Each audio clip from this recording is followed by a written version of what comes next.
Hey everybody, Mac2Monster, back with Marvel Heroes. I got Doctor Strange up for you, and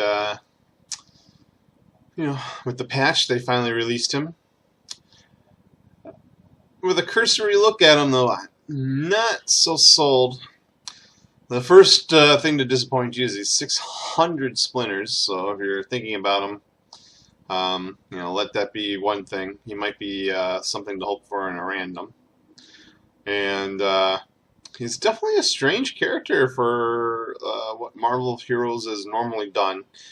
Definitely different.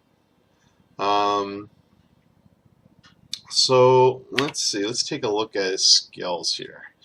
So we have, first off, he has this ability which, with each incantation power, he generates a pip of mystic energy. When mystic energy reaches maximum, his next incantation costs no spirit and reduces the cooldowns of all incantations by 15 seconds. So he basically has a lot of abilities on cooldown. They all have cooldowns. They're called incantations. So you cast them, they do an effect, they go on cooldown. You cast 5 of them, their cooldowns are reduced by 15 seconds, and the next one's free of spirit. So it's very, very strange. He's Doctor Strange, so they made him strange. So I'll go over it. And I'm actually going to start, oddly enough, on the left side here, and we're going to go with Sorcerer Supreme and his Bolts of Balthlick. This is actually a channel, even though we don't have channels anymore. So twice a second, basically, this does damage. It pierces all the enemies on the screen. Nice little starting basic power to have. It's very easy to use. Even though it doesn't do the beam where you can wiggle anymore, you still kind of wiggle it. But the beam isn't sustained. It makes it a little bit more unintuitive to use. It's still very effective. Fangs of Farala. This is actually a spirit burning ability, which is direct damage. Fires one target, hits one, or fires one bolt, hits one target, and the more incantations that you have on cooldown, the more damage it does. It has a very fast attack speed, 2 per second, and not too hefty of a cost, only 10 spirit. Basically, you cast incantations and then burn down something with this ability. Not a bad little ability, actually. This is going to be your first incantation, these Crimson Bands of Cyderic. It binds enemies with seals made of facets of Cyderic's indomitable will. What all that means is it does mental damage twice per second and immobilizes targets. It's got a 3-second cooldown. See how things start going on cooldown with a 15 spirit cost. The next incantation is Seven Sins of Cinnabus. This basically just does a burst of mental damage and has a higher crit rating and critical damage rating for the ability when it's used. You can use it every 2 seconds. It goes on cooldown for 2 seconds and it costs 15 spirit. Flames of the Fault Line, another incantation, basically puts up an area effect for 6 seconds that does damage over time twice per second and has a 4-second cooldown. A lot of these things are going to resemble things that Scarlet Witch does because, well, he trained her, he knows her anyways. Demons of Denok. This basically summons a demon that lasts for 5 seconds. It's a 5-second cooldown, and every time the demon attacks, which is twice per second, you regenerate health for his attacks. Nice little way of getting health. Icy Tendrils of Ichthon. This does a burst of mental damage and slows targets in an AoE for 5 seconds of movement and attack speed. This is kind of like a cripple attack. Daggers of Davroth. This is your other basic attack that you have to choose from. This becomes a machine gun effect. It hits one target per bolt. Basically does about 5 bolts a second. maybe a little more. It has a rate of fire stating of 1.7. The damage basically equates to the same of bolts of Bathek, so it's going to be personal choice if you want to burn down a single target. These kind of seek out, though, your target. This you have to aim. So it's an interesting dilemma of what you have to choose. And then Vapors of Voltor. This creates a mini thunderstorm. It's not that small. It's probably half the screen.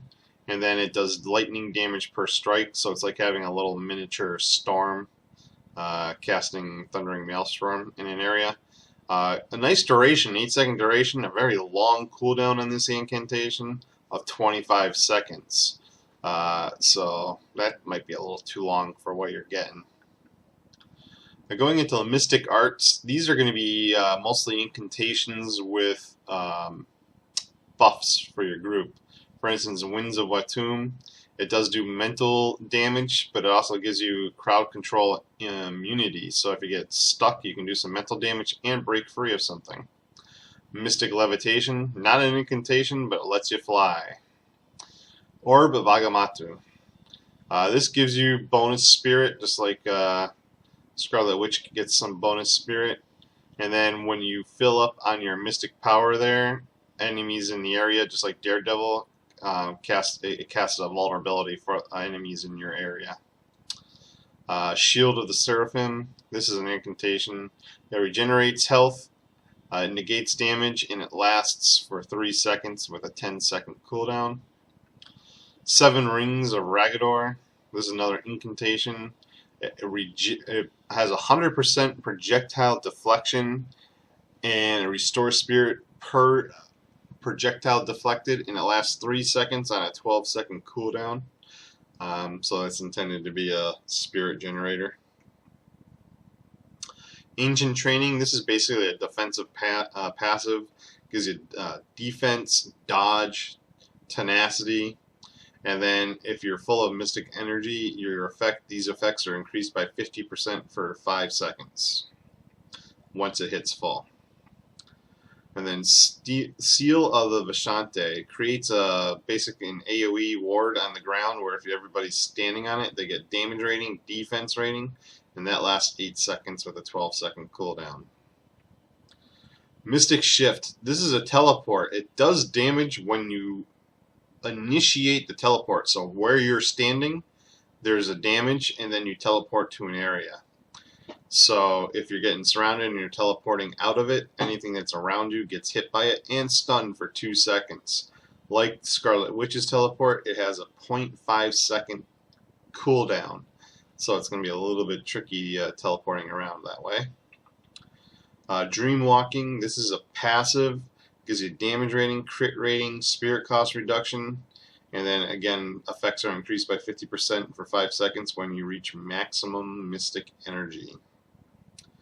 Astral Form. This is very interesting when I was reading it. This is going to be a great oh no button or a great give me some spirit button. But you hit it, it restores 12 spirit per second, gives you a boost of movement speed.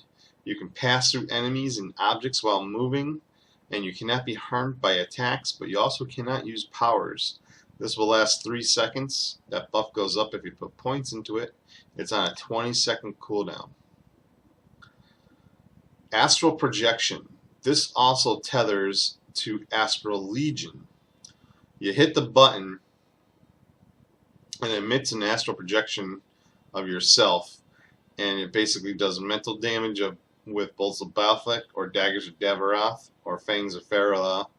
It has an ongoing spirit cost, so you basically activate it and it happens, and you can deactivate it. If you take Astral Legion with it, it conjures additional images of yourself that also do damage, and they also cost ongoing spirit as well. So it's kind of like a channeled illusion of pets. So those are fake pets. However, you can summon images of Icon, which are real pets. They have health and defense based on your health and defense, and they will actually actively taunt enemies while active. They have a low duration, 5 seconds with a 9-second cooldown. However, their duration does go up with points. But that's actually pretty awesome that they will taunt for 5 seconds and on a 9-second cooldown. Timed with astral form, you can probably make it so you're never ever attacked. And then finally, his signature, the All-Seeing Eye. This is actually pretty awesome. This summons an eye that pops up on top of you, which looks kind of like a Sauron's eye from Middle-earth. However, it's blue and it casts big conal rays that do mental damage. They do 3 bursts every other second, I think it is, and it lasts for 15 seconds. It's pretty much worth it. And then the Facet of Power. This is a super powerful ultimate here. It does mental damage twice per second. You get immune to crowd control. You get damage rating, defense rating, and regenerate 10% of your maximum health per second. Spirit cost reduction to 100%, so you can just spam whatever you want. It lasts 30 seconds. You should be able to kill anything you want.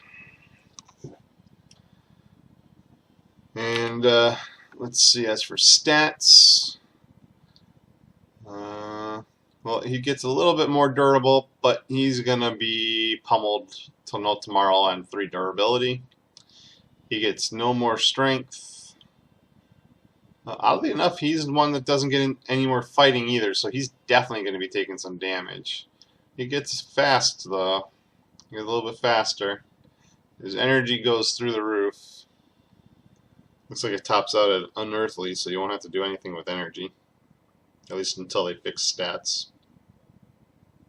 And he gets pretty smart. You won't need too much intellect to level him. Well, that last point of intellect actually doesn't come in until 58. So you're going to have to worry about durability and strength, or durability and fighting being so low. He's going to take some extra damage. And that'll be it. So he's very strange. He could be very powerful. Maybe not. I definitely don't see him as a 600 Splinter character, but they do, and they're the ones in charge. So I could be wrong. I will get him to 60 and let you know what he does. So, hope it helps. Hope you guys enjoyed the review, and talk to everyone later.